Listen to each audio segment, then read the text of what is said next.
In my journeys across the globe, I have witnessed the grand theatre of the natural world, from the vast savannas to the deepest oceans. Yet, there is a quieter, more intimate beauty to be found, nestled within the folds of the British Isles. Here, human life has woven itself into the fabric of the landscape, creating settlements as organic as a bird's nest or a coral reef. Villages where time seems to slow, where stone and stream exist in long-held harmony, a world like stepping into a painting. Every cottage and cobbled lane tells a story, not of herds migrating, but of community and place. We will explore 10 remarkable villages, each a unique ecosystem of history, culture, and breathtaking beauty. From the honeyed stone of the Cotswolds to the dramatic cliffs of the Cornish coast, these places can reshape an itinerary with irresistible charm. Prepare to be transported. Our journey begins in the heart of Gloucestershire, in a place that seems born of watercolour. This is Bibury. The River Colne meanders with crystal clarity, a lifeblood of the valley. Along its banks, 17th-century weavers' cottages of honey-coloured stone stand as a masterclass in Cotswold architecture. Shaped by geology and pastoral tradition, stroll the river, watch trout patrol the chalk waters, photograph the iconic row, then linger over tea by the water, or a pint in a generations-old pub. We travel now to Wiltshire, Castle Combe, a place of profound peace. Its lanes wind between weavers' cottages and ancient stone houses. Remarkably preserved, no aerials, no satellite dishes, a perfect medieval tableau. At its heart, the 14th-century market cross, a silent witness to centuries. Drive the surrounding byways, then sit in a cosy pub, soaking in an atmosphere unchanged by time. On North Devon's dramatic coast lies Clovelly, a village that defies geography. A single cobbled street drops 400 feet to an ancient harbour. Once served by donkeys, goods still ride human-powered sledges today. The reward: vast Bristol Channel vistas and a wild, untamed shore. At the harbour, tradition lives. Watch the boats, then taste seafood fresh from these waters. Climb back on foot or by Land Rover, and marvel at this vertical world. Chapter 4. On the Gwynedd coast, an architectural anomaly rises. Portmeirion, the fantastical creation of Sir Clough Williams-Ellis. Over 50 years he built a whimsical Italianate village of vivid facades, classical colonnades and follies.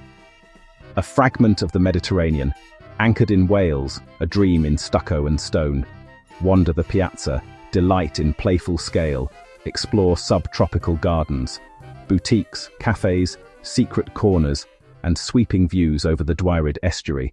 We journey inland to the Lake District, to Hawkshead, a poet's sanctuary of narrow, traffic-free lanes, archways, whitewashed cottages. Wordsworth studied here. Beatrix Potter found inspiration nearby. Browse craft shops and galleries. Breathe in the quiet contemplation in the lanes. Hike to Esthwaite or Grizidale, then return at dusk to a warm, traditional pub. In the far southwest, St. Ives, bathed in ethereal light. Where land meets sea, granite homes line a harbour ringed by golden sand. Light reflects from 3 sides, drawing artists for over a century. Here, simple seaside pleasures meet the world of art. Steps from Porthmeor to the Tate. Wander cobbled lanes to discover studios and independent galleries. Walk the southwest coast path, then refuel with a warm pasty or fresh harbour seafood. In Suffolk, one of England's finest medieval survivors, Lavenham. In the 15th and 16th centuries, wool wealth shaped this village. As green oak dried, homes settled into charmingly crooked angles. The magnificent Guildhall, stark white plaster and black timbers, crowns over 300 listed buildings. Join a walking tour, then get lost among antiques and artisan boutiques. A living community housed within a spectacular architectural treasure. North into the Highlands, to Plockton on Loch Carron. Sheltered and serene, cabbage palms thrive here on Gulf Stream warmth. A startling contrast, subtropical feel against rugged peaks. Take a boat from the quay to spot seals and marine life in calm waters, or kayak the shoreline. End the day in a harbourfront cafe with fresh langoustines or loch-pooled salmon. In Dumfries and Galloway, Port Patrick. Colourful houses curve around a busy harbour once bound for Ireland. A lighthouse stands guard over the Irish Sea, the village shaped by the power of the waves. Start the southern upland way, or take shorter cliff walks to castle ruins and vast views. After bracing air and sea spray, pubs by the quay offer warmth as boats glide in and out. Finally, back to Cornwall. Polperro, a living painting. Squeezed into a narrow valley that opens to a small, cliff-ringed harbour. Its lanes are so tight that cars yield. Seclusion preserved, secrets revealed step by step. Once a smuggler's haven, echoes linger in close-set cottages and covert passages. Past tea rooms and galleries, see cottages draped with nets and bright buoys. Watch the fishing fleet, take a boat, then follow cliff paths to admire sea, land and settlement as one composition. Our journey through these 10 sanctuaries comes to a close. We have seen how stone, water and human endeavour create places of extraordinary beauty.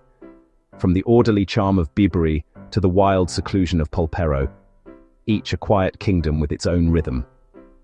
These are invitations to slow down, to walk, to look closely, to truly connect. The most profound travel often lives in the small, the intimate, the beautifully preserved. Which village calls to you? Comment below.